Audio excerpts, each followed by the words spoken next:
Hello, everyone, and welcome to Optimizing Project Estimation with Bluebeam Take Off. My name is Juliana, and I work in marketing here at MicroCat.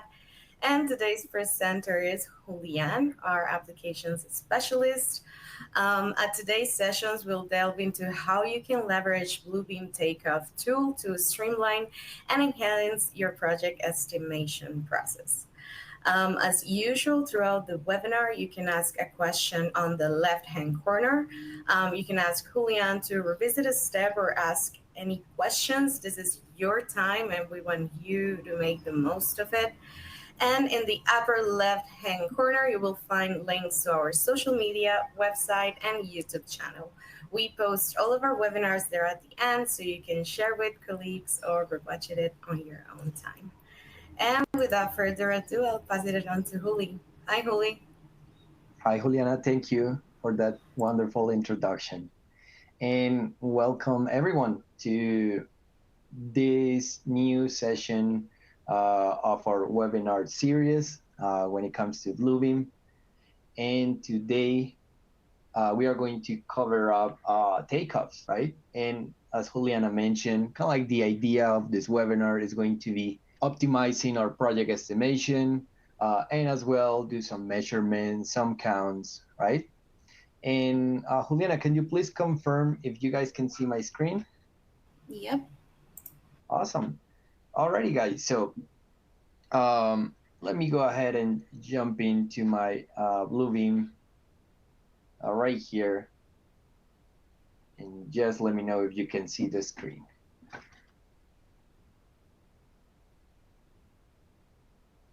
So yeah, Bluebeam right there.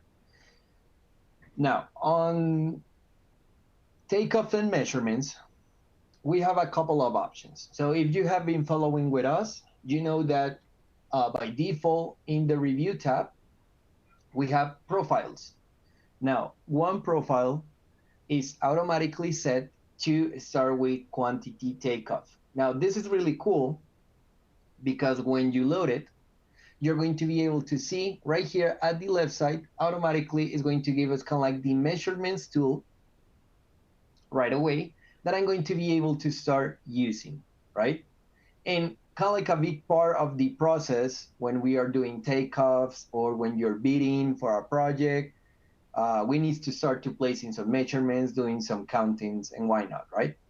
Now, let's say that probably you have plus 100 or 1,000 sheets in your project, and you need to break that down.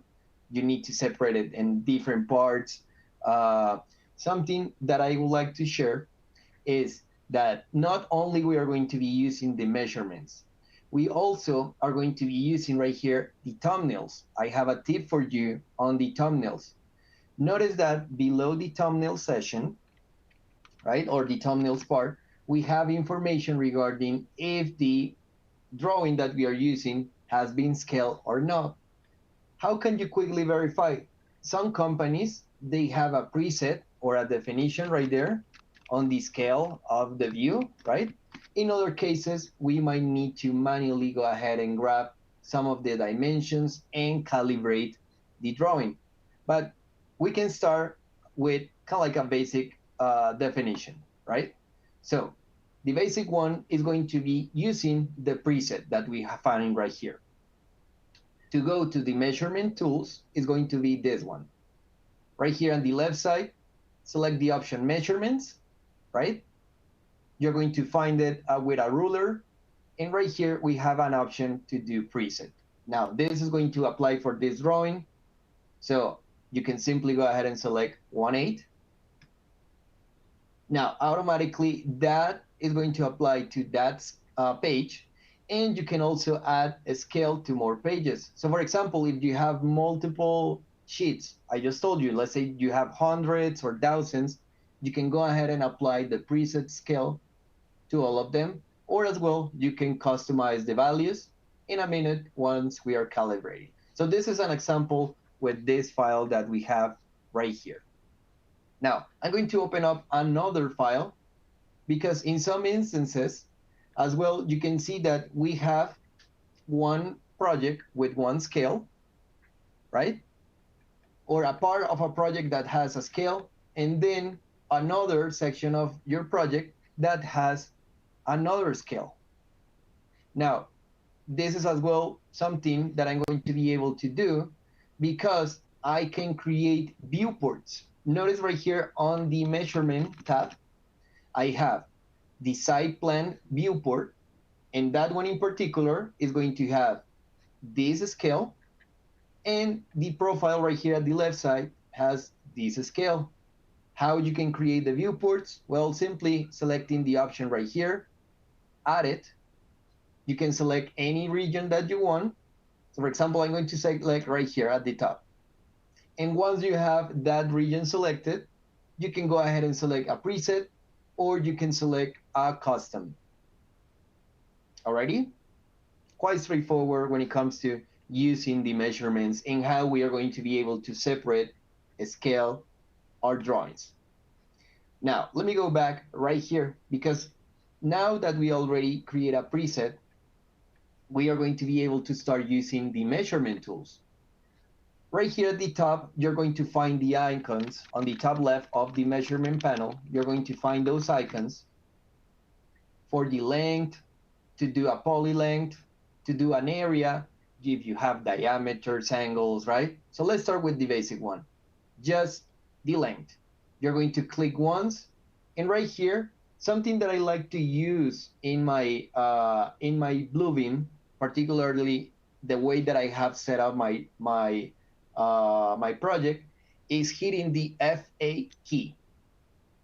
So with the F8 key, notice the bottom of my screen.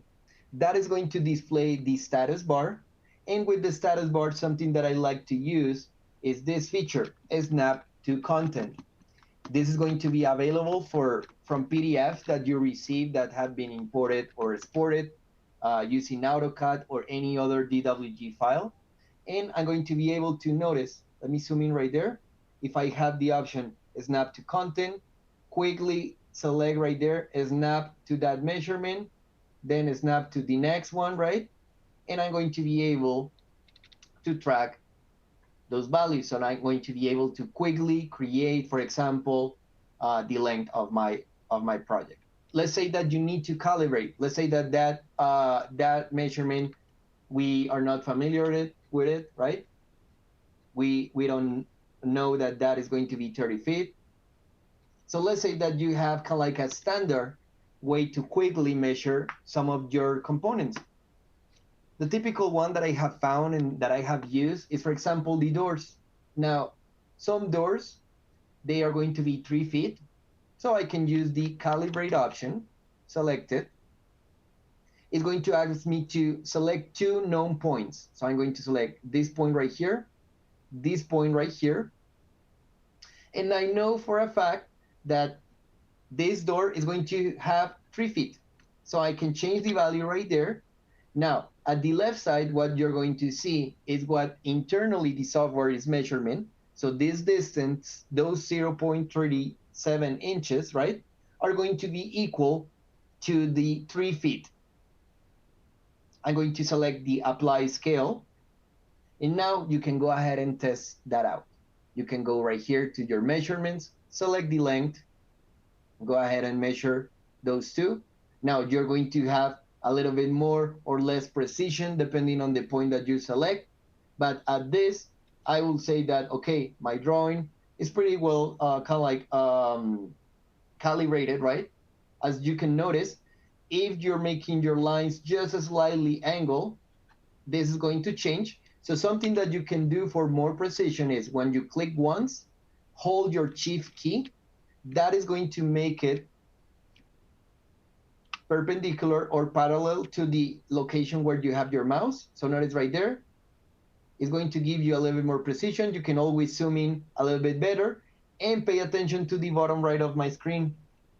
I'm going to be able to see the preview of the length. So right there, I'm going to be able to quickly calibrate and adjust those dimensions. Now, if you need to go back between the custom that you just create and the preset, well, you can go ahead and select the preset once again, and it's going to be 1/8, should match your dimensions. So that is kind of like the first option, right? So length, quite straightforward. Then I'm going to go back right here to the site plan, because sometimes we as well are going to need to quickly create, for example, an area measurement. So in this case right here, I'm going to select the option area, and at the right side, I do have kind of like some default properties that I'm going to be able to select. So for example, if I want to select this area, I'm going to use right here my snap, and notice I can click all these snaps that I need. Remember, for precision, you can always zoom in all the way. Hold your shift key. If you want to be parallel or perpendicular, once you're done, click once, and then you can type in enter or space at your keyboard. Right there, I'm going to have the area that I need. A quick thing that I would like to share with you guys right here is that notice the text right here available. Sometimes it's going to get in the way. So something that you can do is hold your shift key, right? And we're going to be able to select sometimes the text right here and move it around. Now, the text sometimes can be a little bit troublesome. It can get in the way. So we are going to be able to move it with the shift key, all right, guys? So if that is something that you encounter in one of your projects, we can relocate it and adjust it. Another really nice tool that we are going to be able to find and use when it comes to the area measurements is a tool that is called the dynamic fill. Now the icon is going to be similar to the area icon. And to use that one, we can always go right here to the help menu, find tools and commands. You can type in dynamic fill. You can see the icon like this. It kind of looks like a small pool. I also have it right here at the bottom right. And the dynamic fill is going to give you this toolbar right here. How it's going to work. I'm going to be able to select some of the default properties, for example, for area. So notice right here, all the available options that I have. You can as well start customize them and create them. You can always use the default properties. But the idea with the dynamic fill is that you can go ahead and predefine or select right here the option. So you can cover any area. And as you hold, it's going to automatically fill those edges. So notice right here, I just select this area, it's automatically start filling. I'm going to select this area right here, right? Then I'm going to go to another place. Let me see which other area I can fill. Let's fill this one right here. This is going to be a quick way on how you're going to be able to start adjusting and quickly creating dimensions and areas in your project. Once you're good, you can select the option create, and this one, what we want to create, the area. I'm going to hit apply. And right here, notice that creates each one of those points for me and the total area of those elements that I select. So I don't need to manually go ahead and recreate this. Now, this is the option of the dynamic fill. Now, let me see how much time it will take me to recreate that using just the area command. Now, right here, area. Now, notice I might need to go right here. First, select this point. Now, I need to have a little bit more precision because I misclick at the star. And at this point, I am already bored, right? I'm not even going to finish that, guys. Notice it's already taking me a lot of time. I don't have all the precision that I need to create that area. So let's pretend that I'm done.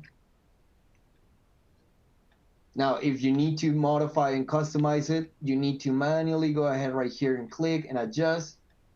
On those corners right here, you can see that we have a curve, right? Something that you can do is right click, control point, you're going to add some points, or you can do the following, right click, convert those control points or convert that line to an arc. Now I'm going to be able to make those adjustments, but it's going to be preference. You can either do your area for more simple tasks, or you can use the dynamic fill. Really, really great tool when it comes to creating right here our measurements and adding those values.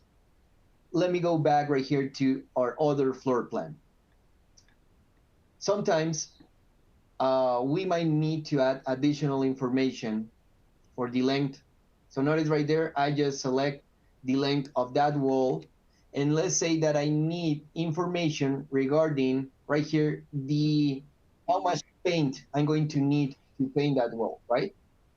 Something that you can do right here is adding depth to that measurement. How I'm going to do that? Well, you can add depth by selecting your measurement, and right here in the measurements, notice the option. I can say that, okay, this one in particular is going to be, let's say, 3 feet and 2 inches,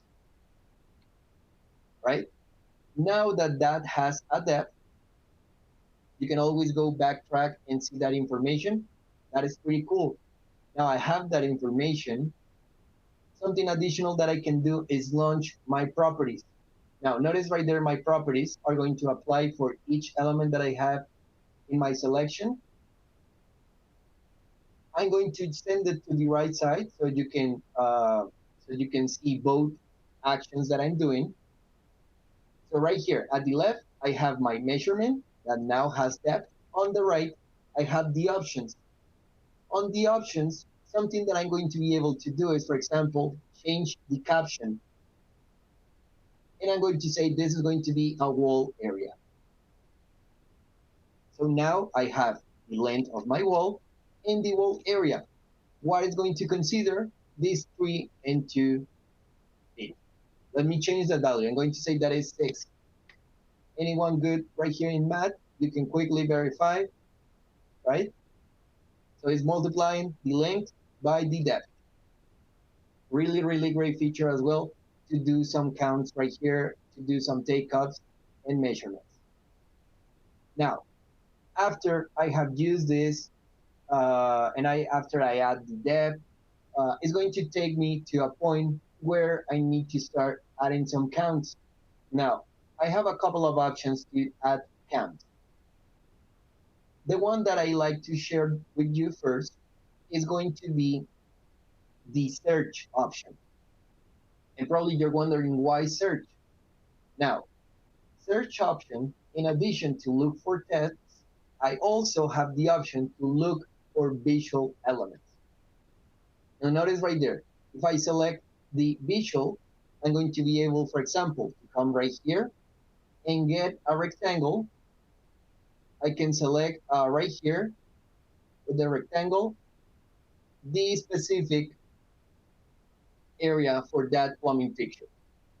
Now, you can increase or decrease the sensitivity, but ideally what I want to match right there is that look inside my PDF, every single image that looks like that, and select the option search. Now, right here at the bottom left is going to quickly show you a percentage.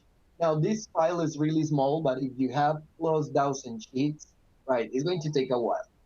Notice in my results, I'm going to have all the image that looks similar, and take a look at this. I can select all, and right here I have a couple of options. I can highlight them. So notice it's going to highlight in yellow all the locations, so 1, 2, and 3. Now, sometimes it's not going to consider other ones because maybe the image is slightly different. So in that case, you may want to bump up or bump down the rectangle. So it's going to give you all the available options. Now, sometimes notice right here, it didn't even try to search it because the sensitivity, it didn't show me that definition. So I'm going to send it down all the way and search it. Now right here, once again, I'm going to have all those 3. But this is a nice start because sometimes I'm not familiar with those. So something that I can do is once again, get another rectangle, maybe include this one. This one has a better quality. Do a quick search and you're going to be able to now with those two, maybe they were slightly different only because of those lines. Maybe sometimes we have different blocks that come from AutoCAD, different families that come from Revit. It's okay. You can always go ahead and select the option, highlight, check. Oh, sorry. You need to check them right here. Highlight, check.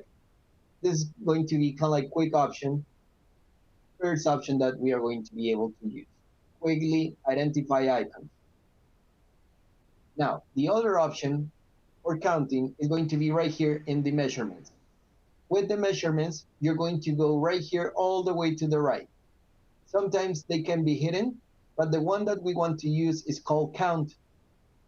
Now, count is going to give you this icon that you can use and start clicking in the locations that you want. Now, I'm going to count conference rooms in my project. So right here, this is going to be 1, this is going to be 2, let me see, 3.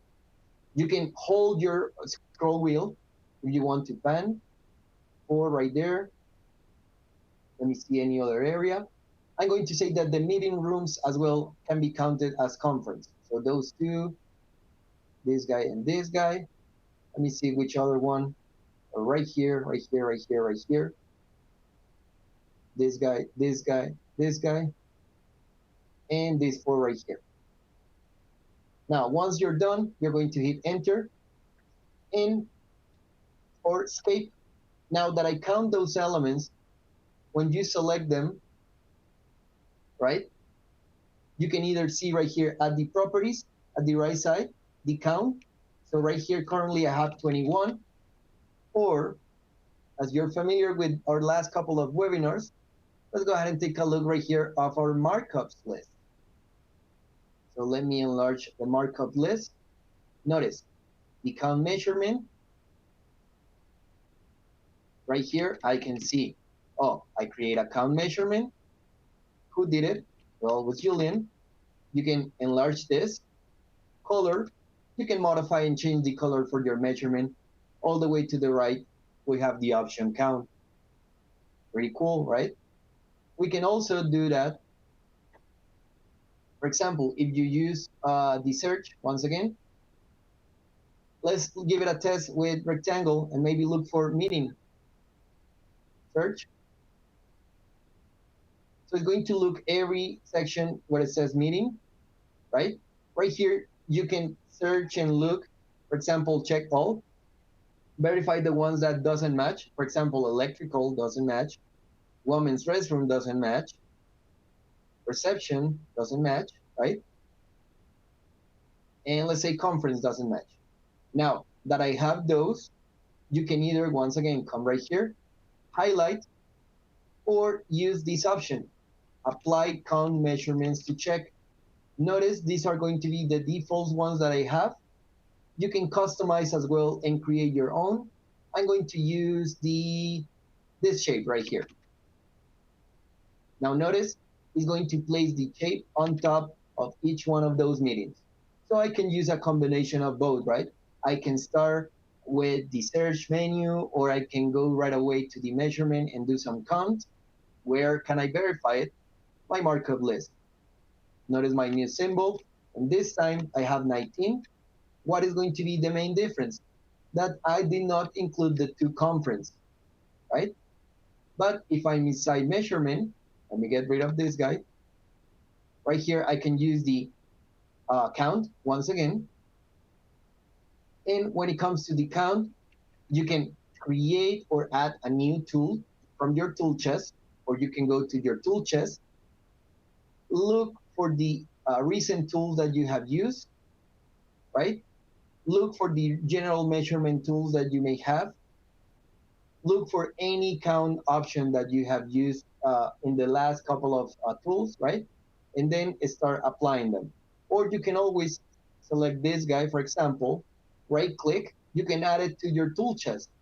So inside your tools, you're going to have quick access to later place it in the areas that you need.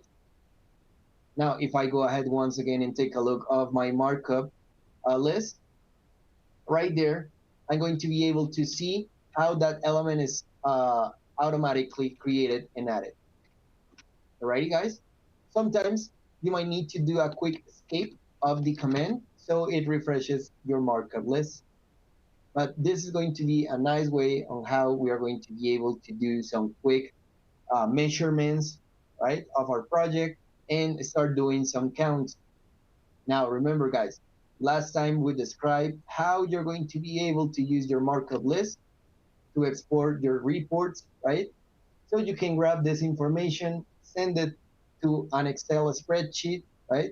And share this information for your projects, for your project managers. If you're doing some bid, right? You're going to be able to use these tools. But yes, guys, this is what I wanted to cover today on our webinar for precision and takeoffs. And hope you enjoyed this session, guys. Thank you, Juli, for this wonderful presentation. We're going to move to questions. And let me check. What questions do we have? Okay, so the first question is, what are the captions for? Captions. Oh, let me go back right here. There it is. Can you see my screen?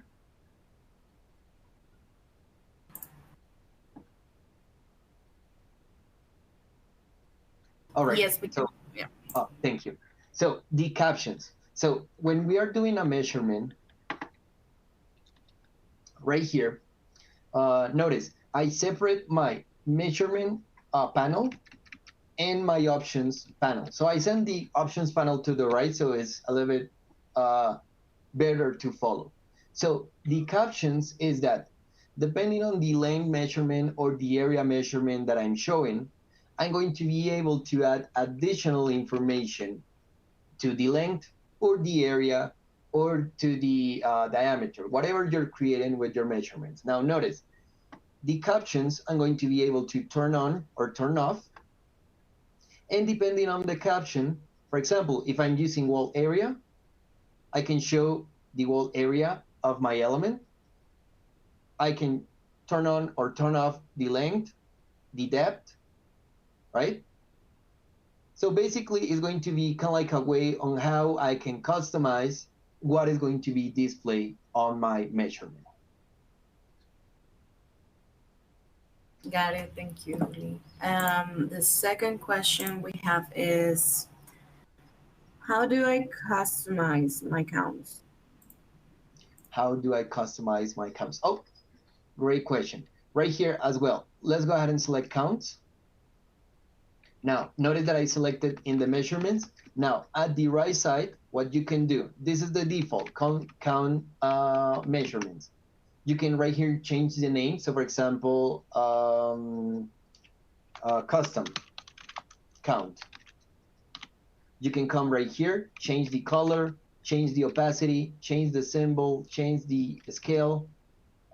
If you would like to add a caption for area, volume, depth, width, you're going to be able to do it from right here. And at the end, as I'm changing the default one from Bluebeam, you can always set it as your default, or you can add it to your tool chest. So this is how you can change and customize your counts. Notice right here, I'm using a bunch of different symbols. Perfect. Thank you, Juli. The next question I see is, are there specific properties for different measurements? Are there specific properties for different? Oh, yeah. So for example, right here, when it comes to length, I'm going to be able to create a length, right? And the properties that I can change are going to be, if I want to add, change the subject, right? The one that I showed you, if we want to change the depth, this one, super useful for plumbing teams. So let's say that you're drawing some sanitary piping. So for example, right here, let's say that this is my sanitary piping, right? Then I do the measurement from right here to right here, right? And then someone is telling me that that has a pitch.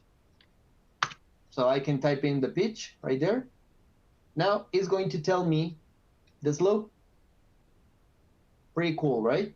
As well, if you're selecting an area. So let's say that the area is the area for this office. Now, sorry for the quick drawing that I'm doing right there. But notice, something that you're going to be able to do as well is let's add a depth. So with that depth, you're going to be able to now have what? Volume, right? So right here in the captions, let's look for volume. Alrighty, guys. Those are the different properties that I'm going to be able to adjust in my measurements. Thank you, Juli. I don't see further questions, so I would like to remind you all that if you want to learn any of these topics in detail, you can always take a custom training with Julian. And also be sure to check our MicroCAD website. I think it's on the left hand side. You have the box to our registration page for all of our webinars. You can register to the ones you are interested in. Even if you cannot make it the date, you will get the on demand recording if you register. So we highly recommend doing that if you see something that you're interested in. And we have a very exciting webinar on May 29 at 1 p.m. Eastern Daytime. Revit red flags, avoid these top 10 mistakes. And then on May 30, we have effortless Revit workflows with MicroCAD's productivity tools. And then in June, we'll start with what's new in AutoCAD, a very highly requested webinars so we can check what are the new features. And then we'll have on June 6th, the end of our webinar, of our Bluebeam series, sorry. This one will be Sync, Share, and Succeed, Navigating Bluebeam Studio. So yeah, if we don't have further questions, Juli, is there something else you need to cover, or are we good to go? No, we're good. Thanks everyone once again for your time. And yes, be ready for the next couple of webinars that we have in the series. One of them is going to cover Studio. The other one is going to cover Bluebeam Cloud. Perfect. Thank you so much, everyone, for attending, and thank you, Julian. Bye-bye, everyone.